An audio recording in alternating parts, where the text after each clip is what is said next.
जय श्री राधे कृष्ण। आप सभी का हमारे चैनल वास्तु सफर में स्वागत है।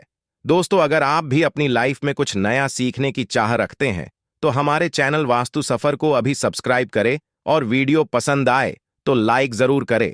सभी कष्ट दूर हो जाते हैं तथा सभी प्रकार के सुख और समृद्धि की प्राप्ति होती है। माता कुष्मांडा की आराधना करने से आराधकों के सभी रोग शोकों का नाश हो जाता है। इसके अलावा मां की कृपा से आयु, यश, बल और स्वास्थ्य समृद्धि भी आती है। जो लोग अक्सर बीमार रहते हैं उन्हें माता कुष्मांडा की पूजा बड़े ही श्रद्धा भक्ति भाव के साथ करना चाहिए। इससे माता अति प्रसन्न होती है और विधि विधान से पूजा करने पर माता कुष्मांडा का पूजन करने से माता कुष्मांडा के भक्तों को कम समय में ही कृपा का सूक्ष्म भाव अनुभव होने लगता है। माता कुष्मांडा अपने भक्तों को सभी प्रकार के आदि व्याधियों से मुक्त कर देती हैं और उसे सुख, समृद्धि और उन्नति को प्रदान करती है। अंततः माता कुष्मांडा की उपासना भक्तों के लिए बड़ा ही पुण्यदायक माना गया। माता कुष्मांडा के पूजन के दौरान इस दिन सुबह उठना चाहिए। नित्य क्रियाओं से निर्वृत्त होकर के गंगा नदी में या घर के नहाने के पानी में थोड़ा सा गंगा जल मिलाकर के स्नान करना चाहिए। उसके बाद इस दिन जहां तक हो सके इस दिन हरे रंग का, जहां तक हो सके वस्त्र धारण करना चाहिए। कलश को नमन करना चाहिए क्योंकि कलशों में तीर्थ, वरुण, आवाही देवताओं का ध्यान किया जाता है। तो किसी भी प्रकार के पूजन में सबसे पहले तो भगवान गणेश का अवश्य ही स्मरण करना चाहिए, उनका पूजन करना चाहिए। भगवान गणेश प्रथम पूज्य है।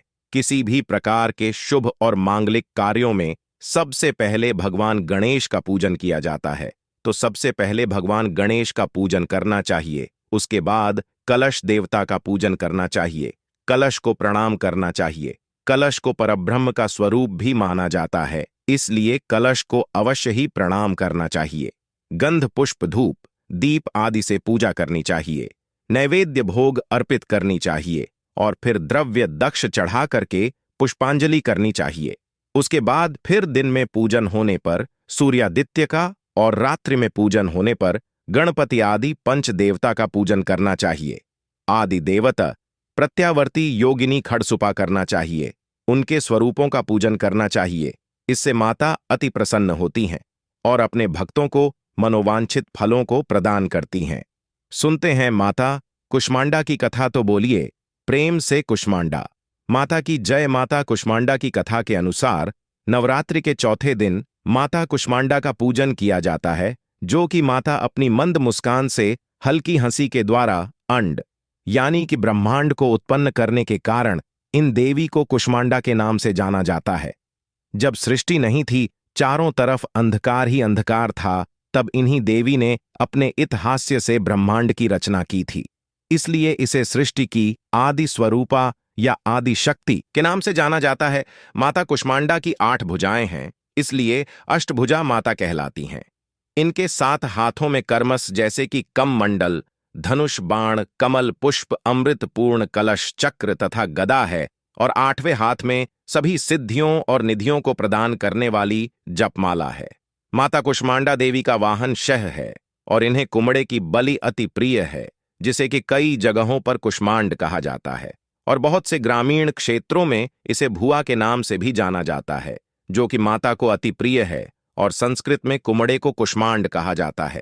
इसलिए माता कुष्मांडा देवी को कुष्मांडा कहा जाता है, जो कि माता कुष्मांडा का वास सूर्य मंडल के भीतर लोक में माना गया है। सूर्य लोक में रहने की शक्ति और क्षमता केवल उन्हीं में है, इसलिए इनके शरीर की कांति और प्रभा सूर्य की भांति ही दैत्यमान है। इनके ही तेज से 10 दिशाएं अलौकिक हैं। ब्रह्मांड की सभी वस्तुओं और प्राणियों में इन्हीं का तेज व्याप्त है। अक्षम और पवित्र मन से नवरात्रि के चौथे दिन माता कुष्मांडा की पूजा और आराधना अवश्य ही करनी चाहिए। इससे भक्तों के सभी रोगों और शोकों का नाश हो जाता है तथा उन्हें आयु, यश, बल और आरोग्य की प्राप्ति होती है। माता कुष्मांडा देवी अत्यंत अल्प सेवा से ही यानी कि थोड़े से सेवा से ही माता कुष्मांडा प्रसन्न हो जाती हैं और अपने भक्तों को जो भी सच्ची श्रद्धा के साथ माता का पूजन करते हैं, कथा श्रवण करते हैं, माता कुष्मांडा के मंत्रों का जप करते हैं, उनका नाम स्मरण करते हैं, तो माता थोड़े से ही पूजन से प्रसन्न हो जाती हैं और अपना कृपा प्रदान करती हैं। इसीलिए माता कुष्मांडा का पूजन करने से कम समय में ही भक्तों को उनकी कृपा का सूक्ष्म भाव अनुभव होने लगता है। तो बोलिए प्रेम से कुष्मांडा माता की जय। कुष्मांडा माता का इस दिन विशेष प्रकार से जल से अभिषेक करना चाहिए, पंचामृत से अभिषेक करना चाहिए। माता कुष्मांडा को शुद्ध गंगा जल से उनका अभिषेक करना चाहिए। फिर माता को वस्त्र अर्पित करने चाहिए। हरे वस्त्र या लाल वस्त्र माता को अर्पित करने चाहिए। उसके बाद अक्षत चंदन पुष्पों की माला माता को अर्पित करनी चाहिए। महिलाएं माता सिंदूर चढ़ाएं और फिर माता को धूप और दीप दिखाएं। अनेक प्रकार का नैवेद्य अपने श्रद्धा और सामर्थ्य के अनुसार दूध से बने हुए मिठाई का माता कुष्मांडा को भोग लगाए या मालपुए का भोग लगाएं। जितने भी प्रकार के फल हो उनका माता को भोग लगाएं। ऋतुफल आदि का भोग लगाए, इससे माता अति प्रसन्न होती है। भोग लगाने के बाद फिर जल से माता कामनी करें। उसके बाद द्रव्य और दक्षिणा चढ़ाएं। फिर माता कुष्मांडा को पुंगी फल तांबूल अर्पित करें। साथ में लौंग और हरी इलायची डाल करके माता को अर्पित करें।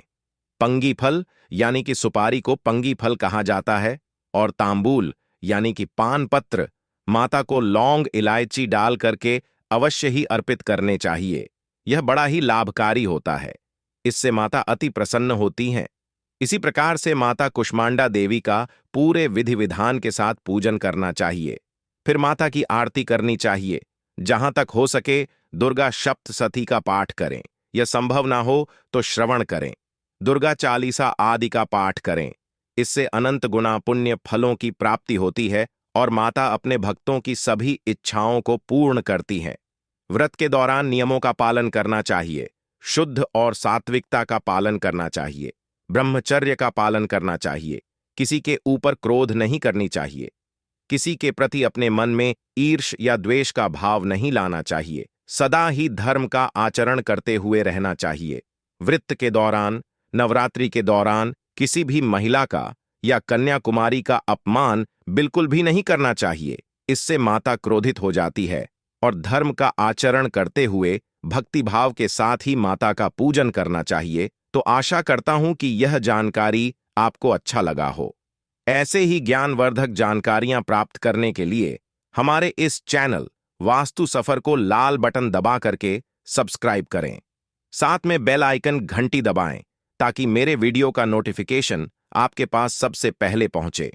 वीडियो को लाइक और अपने मित्रों तथा दोस्तों के साथ शेयर करें। जय श्री राधे कृष्ण।